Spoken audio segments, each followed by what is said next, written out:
თონდის კაფე მოახერხა რომ წნორიც გააცნო ამ ქვეყანას რა ესეთი რუკაზე გაჩნდა რაღაცა გაფერად და უფრო მეტად და მე ვიცი რომ როცა ტოვებენ ხოლმე ჩვენ ქალაქზე თბილისში მიდიან ასადღაცა ბევრი ეუბნებათ ხოლმე წნორის ხსენებას რომ აი ხო ის ადგილია თონდის კაფე რომ ამიტომ მათი რაღაც ესეთი იდენტობა ქალაქთან მიმართება შეიცვალა და ასევე შეცვალა ისიც რომ აბსოლუტურად ყველაზე ვერ ვიტყვი მაგრამ ბევრზე რომ იციან რომ თუ აქ იდეა ან თუ აქ განსაკუთრებული საწუხარი სად უნდა მივიდნენ თუ კი თემს სოფელში თუ ქალაქში არ აქვს შეკრების ადგილი არ აქვს ერთმანეთთან დაკავშირების და გადაკვეთის ადგილი სადაც ილაპარაკებენ ერთმანეთის იდეებზე ვილაპარაკებთ სადაც ერთმანეთის პრობლემებზე ვილაპარაკებთ ამ ქალაქზე სოფელს განვითარება უბრალოდ არ უწერია განათლება არის ჩემთვის ესე აუყურებ იარაღი რომელსაც შეუძლია გაათანაბროს, ანუ თანაბარი გახადოს მეტაკლებად საზოგადოების წევრები, ხო? თანაბრად ღირებული და ღირსეული საკუთარი თავებისთვისაც და საზოგადოებისთვისაც. რეგიონში კიდევ უფრო მნიშვნელოვანი არაფორმალური განათლების სივრცეები, იმიტომ რომ თბილისში და დიდ ქალაქებში უნივერსიტეტები მაინც არის და ეგ მაინც ითავსებს რაიმე წილად როლს, რომ ეს განათლების მიმოცვლის შესაძლებლობა იყოს. რეგიონში რა კი ასეთი მოჭიდების ინტელექტუალური მოჭიდების სივრცეები არა გვაქვს. ერთადერთი ადგილი, სადაც შეიძლება, ერთ-ერთი ხო არ ვიტყვით, ერთ-ერთი ადგილი არის ხო არაფორმალური განათლების ცენტრები, სადაც ესე იგი ცოდნის როგორც ირამოს აღებ მიცემობა შეიძლება რომ მოხდეს. სამდელაში ცოდნის კაფე გამოვიდა პასუხი იმ შიმშილზე, რომელიც ჩვენ ბავშვობიდან ქონდა. ოღონდ მაშინ რა თქმა უნდა ვერც კი ვიაზრებდით, რომ ასეთ სივრცეები გვაკლდა. უბრალოდ აგეთ მოცემულობაში ვიზრდებოდით, რომ სკოლა, სახლი და ქუჩის წინ პატარა სკამი, სადაც ყველა ეგეთ გარემოში გავიზარდეთ მილენიალები მაინც რა. და როცა მე ჩამოვედით თბილისში, ან მე როცა ინტერნეტთან წვდომა გაჩნდა, იმიტომ რომ ინტერნეტთან წვდომა ბევრი ხნით ადრე იყო, ვიდრე მე უნივერსიტეტში ჩავაბარებდი, მაგრამ რეგიონებში ძალიან გვიან მოვიდა, ხო და და შემდგომში აღმოჩენთ, რომ ძალიან გვაკლდა და არ ქონდა გამოცდილება სადმე წასვლის, ერთმანეთის გაცნობის, ერთ-ერთი ადგილი, სადაც ერთმანეთს ვიცნობდით ხოლმე იყო ტაძარი და ეს იყო შაბათ-კვირის დღეები. ბიბლიოთეკები იმ დროიდან, ანუ 90-იანებიდან დღემდე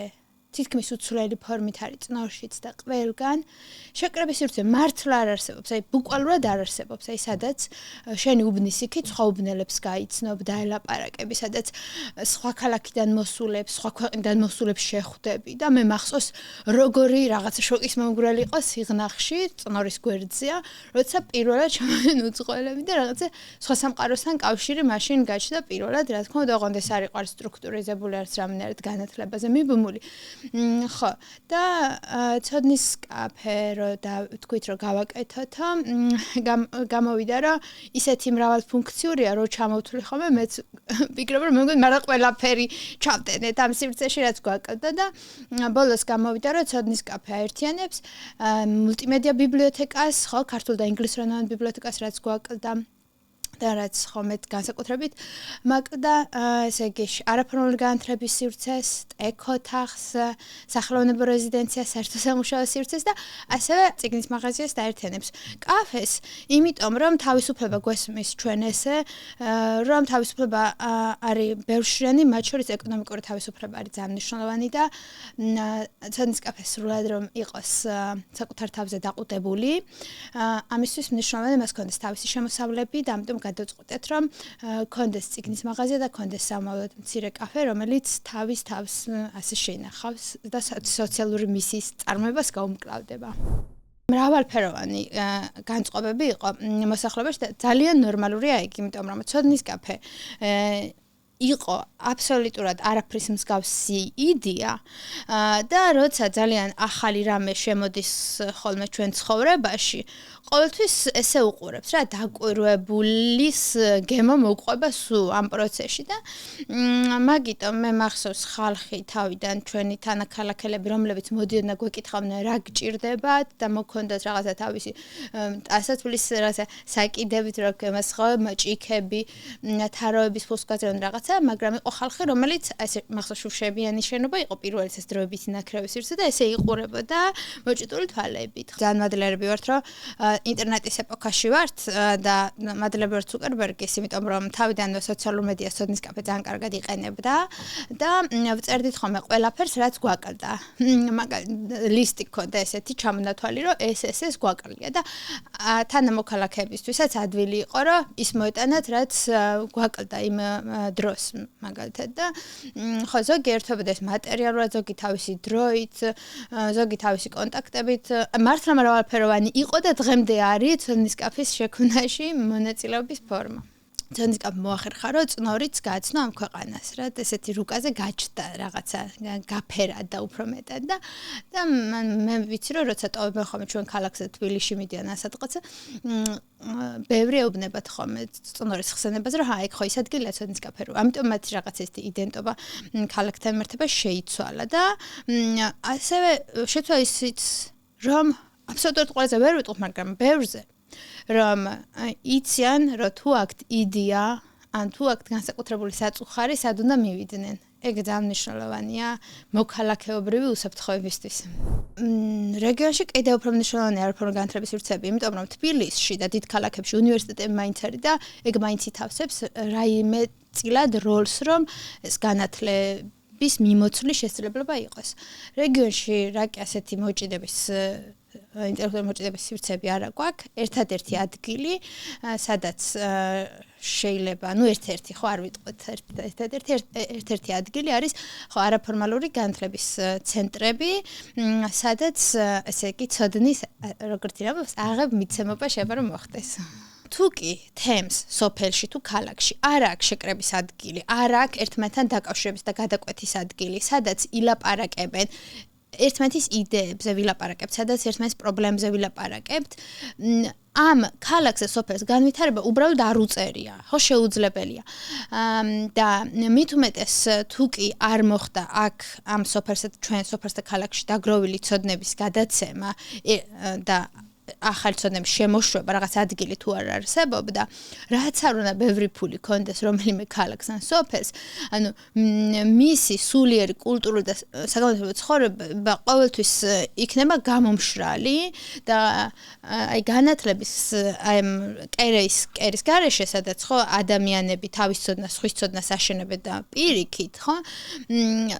მგონია და ასეც არის, რომ განვითარება თვითონ ამ სოფლების და ქალაქის არის მყიფე. არის დროებითი. განათლება არის ჩემთვის ესე აუყურებ იარაღი, რომელსაც შეუძლია გაათანაბროს, ანუ თანაბარი გახადოს მეტაკლებად საზოგადოების წევრები, ხო? თანაბრად ღირებული და ღირსეული საკუთარი თავებისთვისაც და საზოგადოებისთვისაც. და მაგალითად ის რომ ცოდნის კაფეში მაგალითად ცოდნის კაფეს აქვს ხოლმე შესაძლებლობა რომ სხვადასხვა საერთაშორისო პროგრამებში ჩართოს ახალგაზრდები. ის რომ ეს თანაბრად არის შესაძლებელი როგორც დაბალი ეკონომიკური სტატუსის მქონე ოჯახის შვილისთვის, ასევე შეძლებული ოჯახის შვილისთვის, ეგ ძალიან ბევრ ამას ნიშნავს, იმიტომ რომ ამ პროგრამაში ისინი თანაბრად იღებენ ცოდნას, კავშირებს და შესაძლებლობებს. შესაბამისად თვითონში სოციალურ სეგრეგაციასაც ამცირებს ცოდნის კაფისნაირი სივრცეები. ეს არ არის რაღაც ფასიანი სკოლა ან ასე შემდეგ, სადაც მხოლოდ დიდრები დადიან და ღარიბებს ხელი არ მიუწვდებათ. პირიქით, ეს არის სივრცე, სადაც ისეთი უნიკალური და მაღალი ხარისხის ცოდნები ზიარდება და გადაეცემა, როგორიც რთულად არის ხელმისაწვდომი მათ შორის დედაქალაქში შეძლებული ოჯახის შვილებისთვის, არა თუ ეკონომიკურად შეჭრებულებისთვის. ამიტომ ცოდნის კაფეში ერთ სიბრტყეში ვსხედავთ ყველა, ხო, სხვადასხვა ფენის ხალხი და ფაქტობრივად ხო, მაგიტომ ძალიან ძვირფასია ეს მოდელი ჩემი აზრით. მენტორობის პროგრამა ქონდა, სადაც შევარჩიეთ მეგონი დაახლოებით 3,000 ახალგაზრდა და რომელიც იყვნენ სოციალურად ესეთი შეჭრებული ოჯახებიდან და დავუმენტორეთ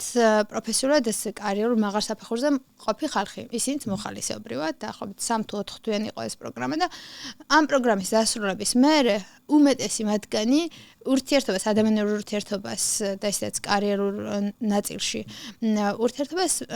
აგრძელებს და მე მიხარია ხოლმე, როცა რაღაც შემთხვევით ნახავ ხოლმე სოციალურ ქსელში, რომ ეს მენტორი და მენტი ბევრი წლის წინ ერთმანეთი გაიცნეს, ეხლა რაღაც სადღაც ერთად მიდიან, ან ოჯახში სტუმრობენ და ეს კავშირები, რომელიც ფაქტობრივად არის გამოდგა ეს პროგრამა ფანჯარა, რაღაც ეგეთ სიტყვა ფანჯარა, მაგრამ რაღაცნაირად ხო ეს რა ხიდი თუ რაღაც კავშირი, რომ მისი ოჯახის იქით სხვა შესაძლებლობების სოციუმამდე მივიდნენ ეს ახალგაზრდები და ეგ ძალიან მნიშვნელოვანია, იმიტომ რომ ჩვენ რასაც ვაკეთებთ, ხშირად ვამბობთ ხოლმე, რომ ჩვენთვის არ არის ხოლმე მნიშვნელოვანი მაინც და მაინც როცა ჩვენ პროგრამებისთვის ვარჩევთ ხოლმე მენტორობის პროგრამისთვის, განათლების ფონდი გვაქვს კიდე და სხვა პროგრამისთვის, ახალგაზრდებს არ გვაქვს მოლოდინი, რომ რაღაც ესეთი მაინც და მაინც რომ სოფლიოს რაღაცა ტოპ რაღაცებში წავლენ და ჩვენთვის მნიშვნელოვანია, რომ მათი ოჯახის ცხოვრება და ბედისწერა ცოტათი გადაწერონ და ოდნავ უკეთესი ცხოვრება შექმნან, ვიდრე აქვთ. ფაქტობრივად დასაქმების ბაზარზე ახლა ჩვენ ქვეყანაში და ყველგან ჩანს, რომ ის ადამიანები არიან დაფასებულები, ვინც მუდმივად სწავლობენ. თორე ახლა თუ არ სწავლობ, ხო და მაგალითად რა ცოდნაც მიიღე 25 წლის ასაკში, 35 წლის ასაკში და 45 წლის ასაკში თუ ის ცოდნა გაქვს, შენ მაინც დაბერებული ხარ შრომითი ბაზრისთვის. ხო და თუ ხარ 55 წლის და უწყვეტად სწავლობ, შენი თავდაჯერება ისედაც ბუნებრივად მაღალია და შენი დამსაქმებლისთვისაც უფრო ღირებული ხარ. ხო? და თან კიდე ახლა უწყვეტი განათლების გარშე არც გამოდის, იმიტომ რომ ისეთ ეპოქაში ვცხოვრობ, ტექნოლოგიები სულ ვითარდება და თუ ამას არ დავეციეთ, ან არ დავაციეთ, ხო, ხანდაზმულები, რომლებსაც ახლა ჩვენ მხარდაჭერა ჭირდებათ, გამოდის, რომ ჩვენ თავისებს მოვიმწყუდავთ იზოლაციაში, ან მოკლედ თუ არ შევუწყობთ ხალხს იმ ჯგუფს, რომელიც თვითონ ვერ ჩაერთვება ასეთ აქტივობებში, ან იმათ მოვაქცევთ იზოლაციაში, ხო? ამიტომ ეს განათლება რაღაცა ესეთი არ არის, ეს მაღლა მდგომით, ან ეს განათლებას რომ ვამბობთ, აი ხანდახან აღიქმება ხოლმე, რომ ვიღაც ადამიანებში მეც მიგრძნია ხოლმე ჩემ გარშემო, რომ თითქოს ეს განათლება არის რაღაცა ყველაფრის სწავლა, ან ნებისმიერ დროს სწავლა, ხო? განათლება არის ის, რის მიმართაც ინტერესი გაქვს, ან რის მიმართაც საჭიროება გაგაჩნია, რომ ეგ არ შეწყვიტო უბრალოდ, ხო? და მე მაგალითად ძალიან მომწონს, რაც მაგალითად როგორც არის სიტყვაზე განსაკუთრებით მე მგონი აი ამერიკაში პატარ-პატარა კურსები რო არის გიოს საზაფხულო უნივერსიტეტი რომ არის უფროსებისთვის ხო ჩვენთან აი რატო არ არის ხო აი მართლა რატო არ არის იმიტომ რომ რაღაცა ცოდნა ხშირად ჩვენთან ან განათლება გატოლებული არის რაღაცა დიპლომის აღებასთან. და დღეს ხო დამსაქმებლებიც ან ჩვენ გარშემო რაღაც მაინც ჩვენთან შეიცვალა ეს ტენდენცია, რომ დიპლომის კი აღარ გვეკითხებიან, აი რა იცი, რა შეგიძლია, მაინც აქეთ არის მომართული და ამას პრინციპში ძალიან კარგად პასუხობს ახლა უკვე არა მარტო აკადემიური სივრცეები, უნივერსიტეტები და სკოლები, არამედ ეს არაფორმალური და ალტერნატიული განათლების სივრცეები, როგორც არის ცოდნის კაფე და მსგავსი ადგილები. კეთებით ვისწავლეთ კარგი პრაქტიკები და რაღაც ესეთი როგორ ვთქვა, პრეცედენტული რაღაცები გამოგვივიდა ჩვენი უცოდინრობით, იმიტომ რომ მაგაში ესე იგი კრეატივსა და ენთუზიაზმს აქვს ხოლმე დიდი ადგილი, როდესაც გამოცდილებითი ცოდნა არ არსებობს. ჩვენ შემთხვევაში ესე იყო. რაღაც ხელისცეცებით გავაკეთეთ და ახლა უნდა ითქვას ისედაც, რომ ეგეთ სივრცეების გამოცდილება არა მარტო ჩვენ არ ქონდა, მთელ ქვეყანაშიც არ იყო, როცა დავიწყეთ. ნუ ახლა წესია შეიძლება ითქვას. და მაგიტომ მე ვაფასებ იმას, რომ ჩვენ არ ქონდა საწყის ეტაპზე ეს ცოდნები, იმიტომ რომ შეიძლება უფრო დასაზღვრულები ყოფილიყავით და შეიძლება უფრო შაბლონურები ყოფილიყავით. ჩემი აზრით, ერთადერთი ამას უკუ ეფექტი ის აქვს, რომ ბევრ შეცდომას უშვებ და ასე ადამიანური, ასე ვთქვათ, თვალსაზრისით მე რა შესაძლოა გიტკივა თითქოს, მაგრამ საბოლოო ჯამში ის როცენის კაფე ეგეთი უნიკალური არის, იმის დამსახურებაა, რომ ქონდა ხედვა, ქონდა ენთუზიაზმი და ყვავდნენ რაღაცნაირად ძალიან სწორი ადამიანები გარშემო სულ და მაგიტო გამოვიდა ეს რაღაცა საყვარლად უნიკალური.